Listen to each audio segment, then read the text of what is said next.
Hey, what's up, people? Welcome to the live stream. This is a continuation of our series on Sam Langford fight anniversaries. And today we're talking about his 1907 season, a battle with a person at this time was emerging as one of his rivals, although it wasn't really a very even rivalry, although Barry did knock Langford down in their first fight for the count of 9 in the first round. But they had a 6 round. Hold on, let me pull up. Barry's actually from Montana, born in Montana, I should say. Let me pull up his season while I talk about this stuff. So here's his debut year, 1906. Reasonable success, 1907. Now, I don't know how much fighting he may or may not have done before this. This is basically box rec here. I haven't cross-referenced his career. I'm just going through box rec for today's show. 1907 had some good success. Gets the best of over George Cole twice in Philly over 6 rounds. That's good. Loses over 6 or no decision, but Blackburn gets the best of him. Jack Blackburn in Philly, 6 round bout. Although a couple fights later, he gets that one back officially on points in Bridgeport, Connecticut. Goes in against the human punching bag, Joe Grimm. Gets the best of him. That's not unusual for good fighters. Then he has that first fight, September 25th against Langford. And from what was written about it, he had height, reach, and weight on Langford. Came in very aggressive, knocked him down in the first round. Langford beat the count, and in round 2, he came in aggressive again. Langford got him good, and they ended up having a great fight. They were actually booked again for this fight on the 15th. This is in Chelsea, Massachusetts. This time Langford bests him, although I should say that Barry claimed he sprained his wrist in I think the 5th round, but they would go on to have 10 fights. They would actually fight again before the year was up. December 17th in LA in California. And Langford will get the best over 10 rounds. Sorry, we got someone on their scooter. And I did a graphic for the entire rivalry. It went, here we go. Here's a graphic. It's, 10 wins to Langford and two drawn. Although in that first fight, he almost got him in that first one. But as they went on, Langford was able to do very well against him. And you can see, 3 of their last 4 fights don't even go the distance. He stops him. And the last one, he stops him. The last fight they have is at the end of Langford's Australian tour. So I did a graphic for. Hold on a second. Someone's circling the block in their scooter, sounds like. Need a little engine work there on that. So I did a graphic for the part of Langford's career, the seasons that contained this rivalry between him and Jim Barry. Jim Barry was like a protege of sorts of John L. Sullivan. So I think he was on tour with his thing, taking on all comers. That's why I'm not sure exactly how many fights he had that aren't on the record. Mr. Barry here. So this is just where BoxRec picks up in 06. And then the rivalry continues through 9, 10, 11. And then Barry, his career takes a sharp turn downward after getting the best of Bill Lang over 20 rounds in Australia. He fights Langford and McVeigh back-to-back, 20 rounds against each, and then just continues, pretty much losing, other than a draw with Dave Mills on an unknown date sometime before 1916. It looks like he goes off the radar for a couple of years. But then, unfortunately, he's actually killed the day after that last fight, March 11th, 1917, against Sam McVeigh in Panama City. Gets into some sort of thing over a gambling debt and gets shot and killed. So I think he was about 30 when he passed away. But anyway, the part of Langford's career, here we go. So that's Langford night. That begins the draw with Joe Jeanette, the great Joe Jeanette, in Lawrence, Massachusetts, over 12 rounds, January 11th. That's the beginning of his 1907 season. You can see there's only a couple little strips of red That's, 7, 8, and 9 on the left column, and then 10, 11, and 12. And then just the single fight from 1913, the last fight with Jim Barry. I didn't include the rest of Langford's season.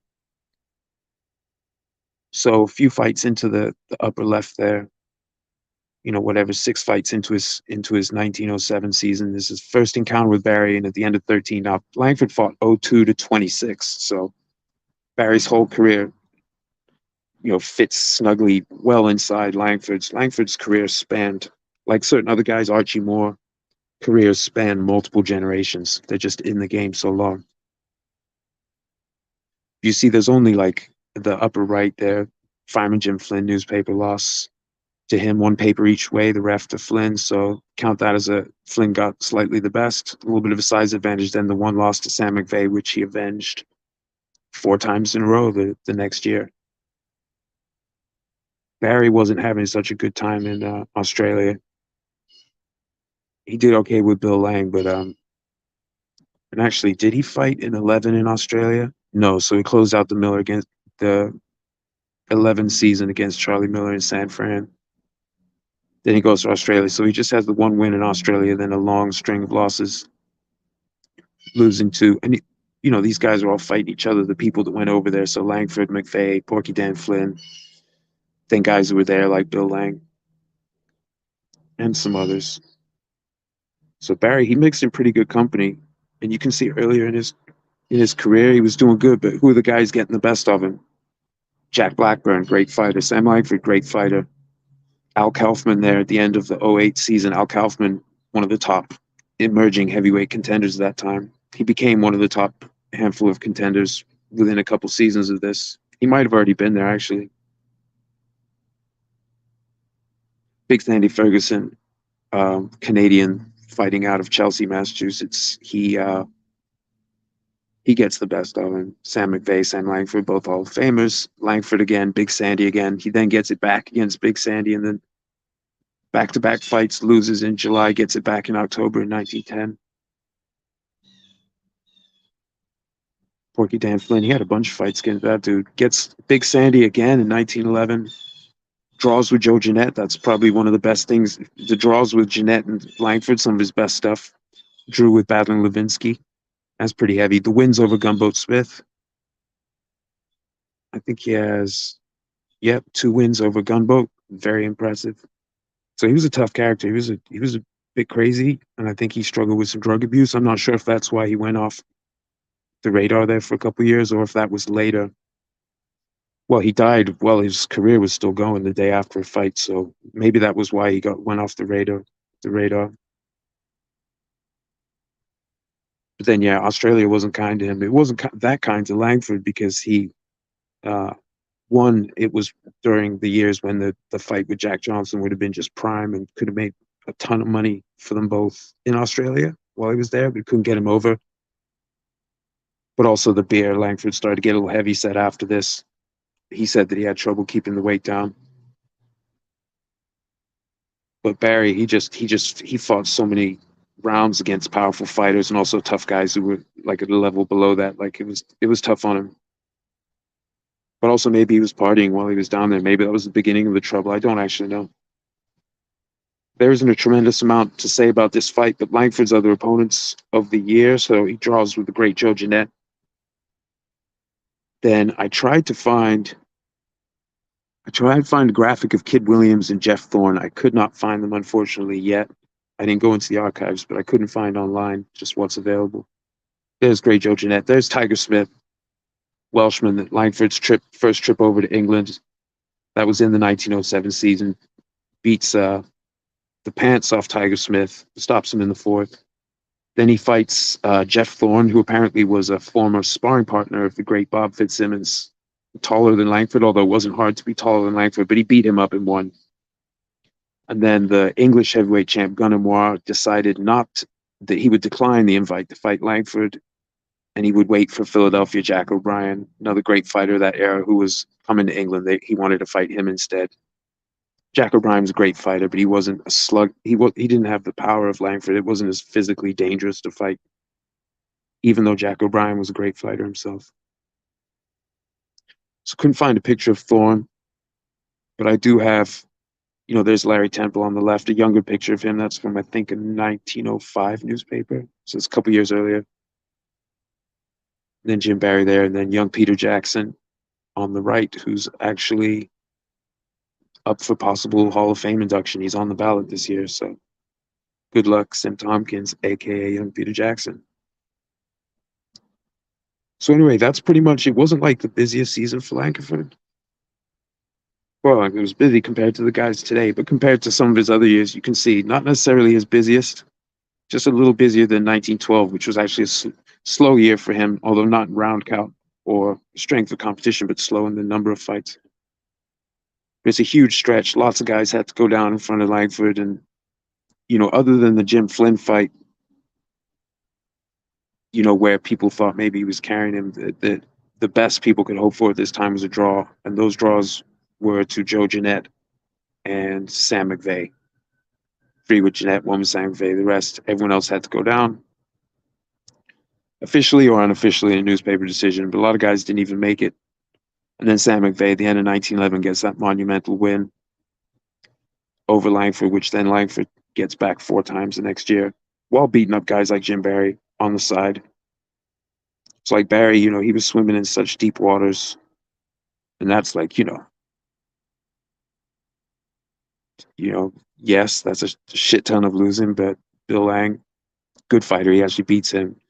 But Langford, McVeigh, Langford, so that's three fights against Hall of Famers scheduled for 20 rounds each.